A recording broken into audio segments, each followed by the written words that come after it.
Sveiki, brangus profsąjungiečiai, gerbiami Ignalinos atominės elektrinės darbuotojai.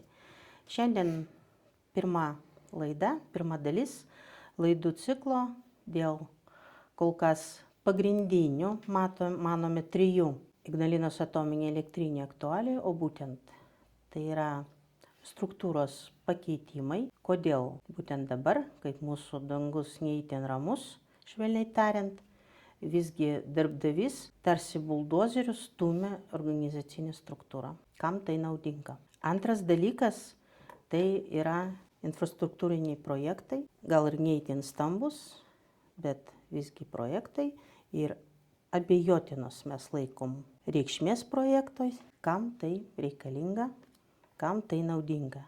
Ir trečias jau mažiausiai ne vienareikšmiškai vertinama darbuotojų ir ne tik darbuotojų Altros veikla. Tas projektas, kuris finansuojamas išimtinai Lietuvos biudžeto lėšomis, kodėl toks agresyvus, sakytume, marketingas ir kam tai naudinga. Taigi, apie viską trumpai iš eilės. Struktūriniai pokyčiai. Jau kone metus mūsų kolektyvas Ignalinos atominės elektrinės darbuotojai gyvena įtampoje, žmonės skundžiasi dėl emocinės įtampos. Ir dabar, kuomet virš mūsų galvų skraido dronai, tai pats laikas užtikrinti darbuotojams darbo sąlygų stabilumą. Ir taip žmonės skundžiasi, kartoju, dėl emocinės įtampos, kaip rizikos faktorio darbe. Tai mes ir anksčiau kėlėm klausimą dėl šitos struktūros reikalingumo, parengiamumo, kaip nebuvo parengta mūsų galva, taip ir neparengta toliau. Neišdiskutuota, neišanalizuota iki galo. Mums kelia klausimas ir dėl saugumo, čia mūsų visų saugumas, darbuotojų sauga. Mes nematom, kad tai užtikrinta.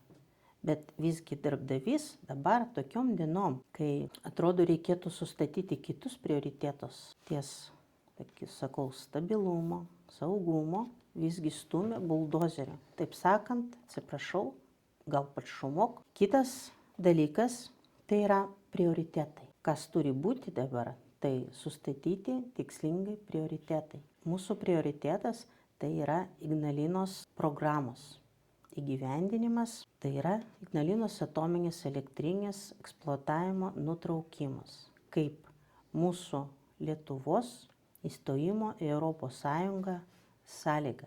Kągi daro mūsų darbdavys?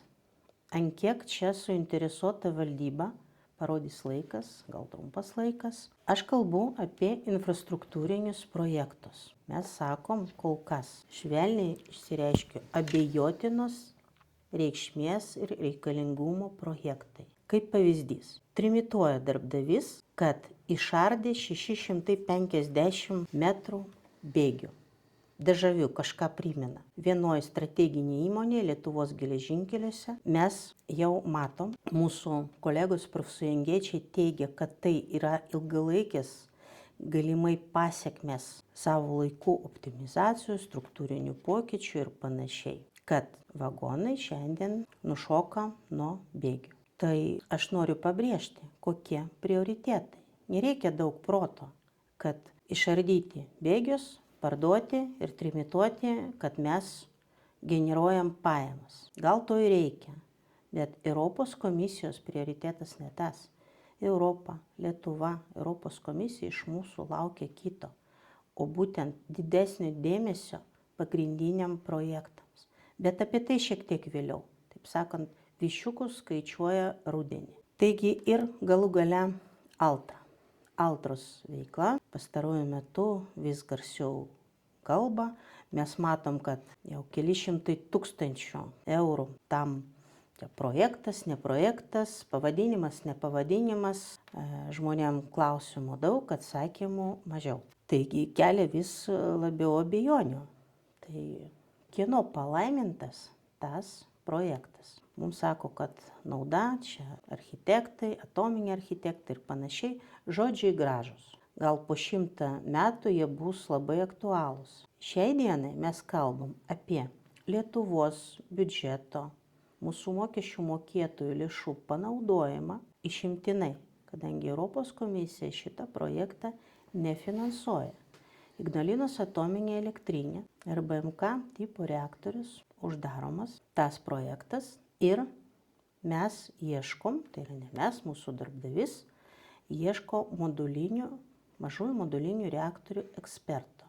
Klausimas, kas čia per žinios turėtų būti, kuomet ties to dar tik dirba mokslininkai. Todėl mes sakom, kad ar čia tik nėra šiai dienai pinigų įsisavinimas ir kodėl tai daroma mūsų manymu Ignalinos atominės elektrinės įmonės ir jų darbuotojų sąskaita. Šiandien mes matom būtent tokias indikacijas. Ir klausimas, kam tai naudinga, kieno interesas. Kaip sakoma, jei nesimato vertybių, ieškokit pinigų. Tai mes ir klausim, kam tai naudinga, kas tai palaimina. Tai mūsų nuomonė. Viso gero.